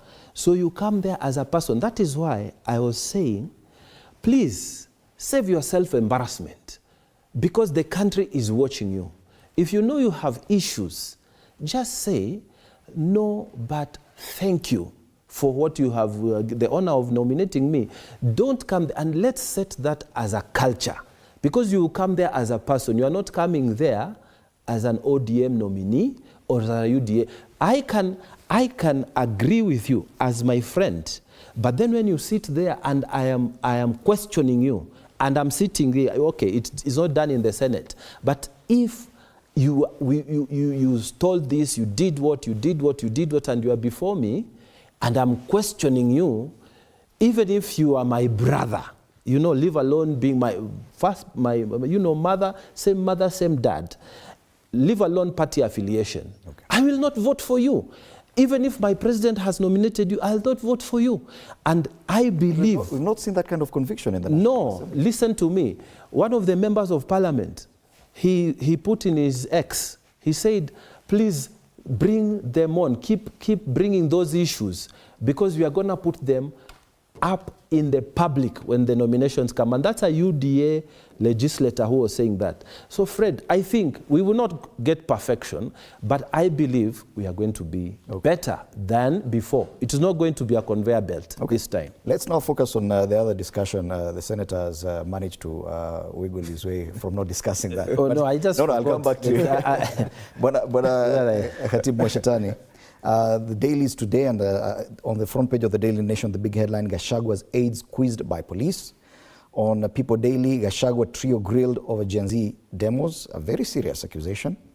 On the Star, GACHAGUA close allies grilled over funding of Gen Z protests. And on Taifa Leo, GACHAGUA amulikwa. Yesterday, the dailies were awash with headlines about the possible impeachment of the president. They say when you want to kill a dog, give it a bad name. This appears to be leading to some conclusion, possible impeachment of the deputy president. Do you think that this was part of the plan all along? Because we've heard even some of the people who are now joining government talking about the DP's position inside government going forward. Do you think this was always the plan? Well, Fred, first of all, that is a tricky question. And personally, I can say it is not the right time for us to even venture into that route. But since it is the public domain, for all the information that has been shared, there must be a trait for even the DCIs to move on and do investigation. It is normal for a process of getting information whereby the required department goes in and does investigation. This is basically to try and exonerate or look for the charges which have been all around been spoken. Well, the numbers in Parliament, it is true. These are two political parties which have not officially coming together, but just by the virtue of some of the members being appointed in and brought in to serve in the ministerial position, that by itself gives a clear picture publicly that ODM and UDA have come together. Literally, it's not officially, because if you look at how the leaders are reasoning out that we have given you our members not because we have agreed as a party, but we have given you on individual basis on their capacity. So what is happening is that they are trying to pull up so that they can be holding the position of leader of minority in Parliament, of which for me, my thinking is that yes, these individuals are bringing in some sort of knowledge, and with the experience of how they've been serving in their capacity, they'll be able to sort out the issues which are there. But my take is that Parliament needs to rethink, because impeaching a deputy president in our political party, where we are now, I don't think is the right time. Because already we are grappling with the issues which are so many, issues which are credible, issues which are affecting Kenyans. We need to focus on how we can live the lives of Kenyans by changing the policies, making them favorable, creating opportunities for the Gen Zs to get jobs. We should not be focusing on impeachment, because impeachment is an issue that comes later, though it's going to be difficult for them to even come up with valid, he has to be involved. When I'm in an office and my subordinate does anything that is ill, it doesn't mean it's me who has been communicating. If that becomes the case, then people are asking, if the members of UDA are colluding with ODM so that they can impeach the deputy president, then the president has to have a position. Mm-hmm. That is the same case. When you talk of issues to do with the deputy president, people are saying the ones who are working around him have been involved in the demonstrations of Gen Zs. The same way is that people are saying that with all this being castrated, is that the president might be involved. So they need to both of them to come out clearly and say that I have not been involved. The president says that my position with my deputy is ABCD. And the deputy president comes out and says, my position with what has been happening is ABCD. Okay. But both of them are silent. And, it's creating a different, different atmosphere, which is not conducive. Yet we cannot ignore these headlines, Basil. This is something that's going to be, it's going to be a huge shift politically going forward. It's barely 2 years since the last elections. Correct. The kind of discussions we are seeing about possible impeachment of a deputy president, that is serious news. Is it the perfect environment provided by the protests for this kind of shift? One, I want to say that the deputy president should not be sacrificed for speaking the truth. He's a man who tends to speak his mind, and he said it very clearly that the greatest beneficiary of these protests was ODM. That was an honest view coming from the deputy president. So now he's being targeted for speaking his mind. So the deputy president should be left alone, as per the constitution, to discharge his duties. If anyone attempts to bring that impeachment motion in Parliament, myself and others, we are going to say no. We can't use the House of Parliament as a place to set up political. We may not have the numbers, but I'm sure within ODM, there are people also who believes we should not allow the deputy president to be used as a scapegoat, to be sacrificed. But the sentiment even within Azimio has not been very friendly towards the deputy president. Of course, if you look, not from within Azimio. The people who are speaking ill a bit about this is the ODM members who are now working with the UDA. And that's why I tell my brother, we have gone to school and we have done literature. It doesn't need a genius to tell you ODM and UDA is one party now. They're working together. This issue of telling us those who have moved, they have gone as individual capacity, as individuals, that is a white lie. I would ask you a simple question. How do you expect the president to offer the most prestigious position within the cabinet? I'm talking of the CS for Treasury, the CS for Energy, the CS for Mining. Those are very solid cabinet slots, which are precious. How do you expect the president to offer that to ODM if Raila was not involved? There must be a negotiation which took place somewhere between the former prime minister and the president. And that's where those slots were negotiated. Does the possibility of those two parties working together? Coming together, of course, we are going to lose numbers. That's a reality. That supermajority. We are going to lose numbers. The supermajority has already been formed. We'll have some members from ODM who are independent minds who are going to join us. That is a fact. But majority of the members who tend to follow the party ideals. If you are told turn left, you don't ask how or why am I turning. Those group will join the UDA group. But those who are independent minds within ODM will remain with us. That is a reality. But let's not be lied to that those who have moved to join government have gone as individuals. It is a party position. That is a reality, and I cannot shy away from that because Kenyans are not fools. People have gone to school and we can tell this. When Lote, I know you're not from the UDA party. You come from the Kenya Union Party. Yes, but you work very closely with UDA. Sure.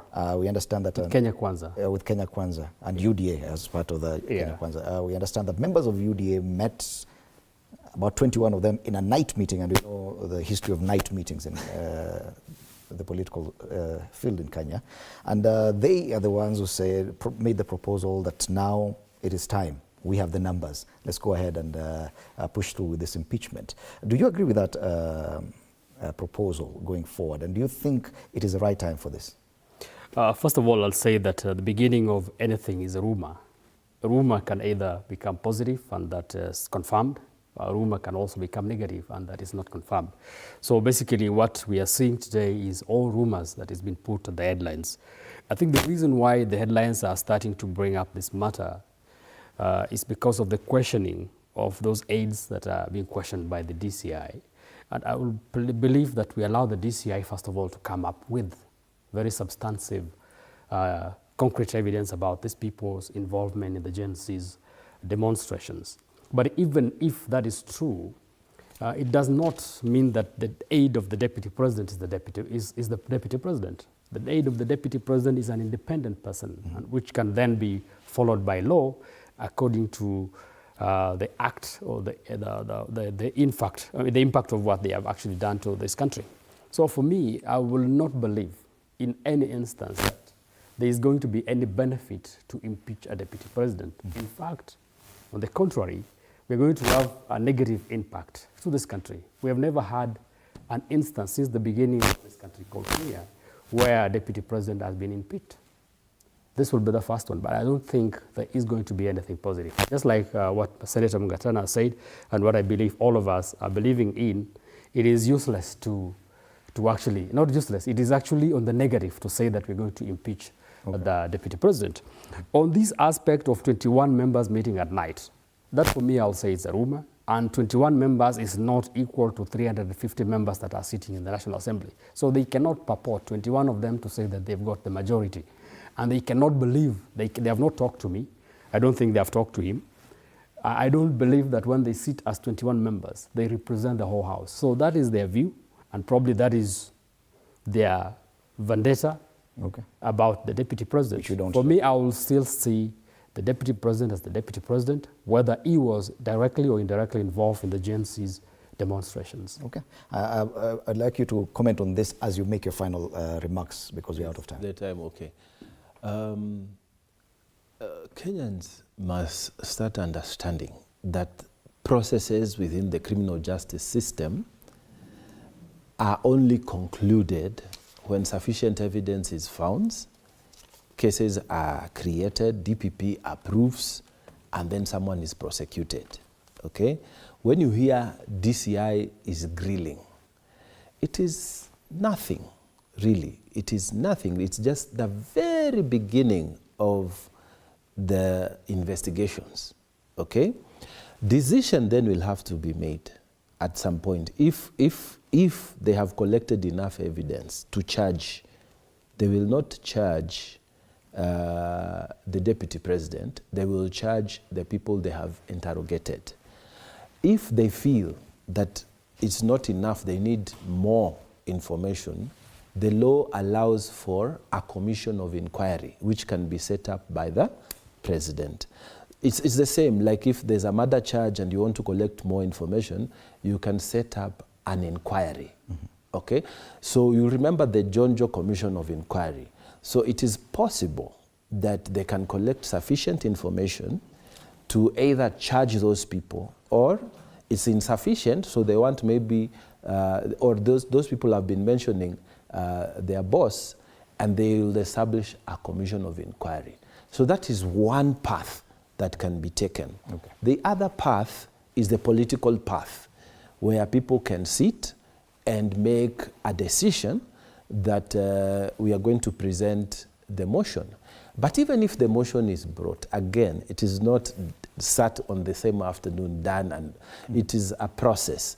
And that process can either negative the motion or it can pass the motion. So I think Kenyans should start knowing that newspapers just inform that something has started, but it is not a conclusive. You know, there are Kenyans, when they read here, they believe that is, so you are arrested, you are guilty. You are being investigated, you've been called to EACC, you are guilty, and yet it is not true. My take on all these issues is that we are all in politics. If you're given a position, just be loyal to that position. And if it is your belief or your way of working with your boss is not tenable, and if the rumors are actually true, just do the honorable thing and resign.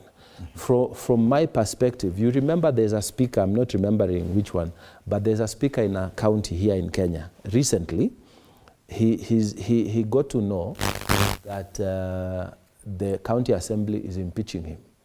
And then he decided to resign so that he saves the people that whatever. So from my point of view, there's a political action and there's the legal thing. If you feel uncomfortable in a position, you can always have the option of walking away. But if you want to go through the processes, it's also your decision. Okay. My own take from now as an old politician, I would rather that we are peaceful for this time.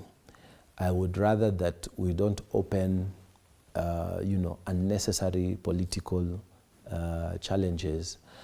If I was the one to make that decision, let us focus on the employment. Let us focus on the roads. Let us focus on the teachers. Let's have the issues that brought us into government.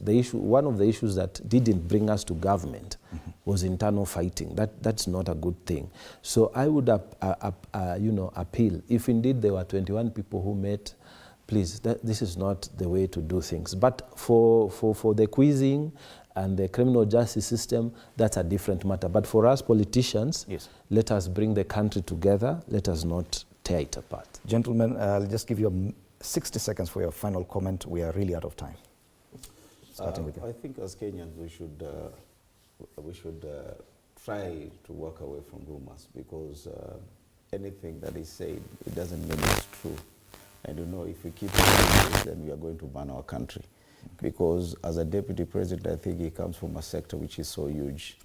I mean, where he's coming from, he has also followers. And for any country not to become ungovernable, you only need 15%. Look at the Gen Zs; they're not even 2% of Kenyans. But they created a situation where we were all confused. Now we have started a route which is clear, a route that is organized. So we should focus on the issues which are critical to Kenyans, not look at impeaching a president. So it's upon our party as UDA to come up clear and say that this is not the position, and they should shelve out the idea. That is my thinking. Okay, thank you. Basil. What I would say is in any progressive democracy, there must be checks and balances. And it's important that members of parliament need to know we have a duty to play. Let's try to be as independent as possible, not just to follow or to be able to succumb to party ideals and forget the duty we were called to do by the people who elected us. Our country needs to move forward, and the cries of Gen Z should not just be ignored. It's important that as Kenyans, and I'm talking of the top authority, let them listen to the concerns of young people and citizens of this country, because we cannot just assume by bringing ODM on board, now we have cured the agitation and the issues that were brought by young people. So if we want to move forward, let's try to understand the concerns of young people, including heading to opulence in government, end of graft within government, end of tribalism or ethnicity in appointments, even service delivery. See, these are a number of issues that are ailing this country, and we need to sort them out. Otherwise, it will be just bandage in a wound without necessarily putting medicine to it. Bwana Lote, you'll wrap it up for us in 30 seconds. Oh, thank you. I will say that the fight by the Gen Zs did not go in vain, but also important to say that let us not sweep the Gen Zs under the carpet. Let the two principals, now the Right Honorable Raila Odinga and the President, William Ruto, create avenues to engage the Gen Zs, because they still have a lot of matter that needs to be dissected in this country. So I will still say and ask the Gen Zs to create a leadership. And I think one of the reasons why the Gen Zs have lost out in this is when the president called them out for discussion, they say they are faceless, they are leaderless. And probably that way they missed even including what has transpired. So I'll ask the Gen Zs to organize themselves in a better manner, change strategy, and still call upon the principals to engage the Gen Zs most meaningfully, and also involve the Gen Zs in the running of this government. Okay. That will be my call for the leadership and also for the Gen Zs. Thank you so much. Titus Lote, MP Kacheliba constituency. Basil Robert Ngui, MP Yata constituency. Khatib Mwashetani, former MP Lunga Lunga. And Danson Mugatana, Senator for Tana River. Our panelists this morning on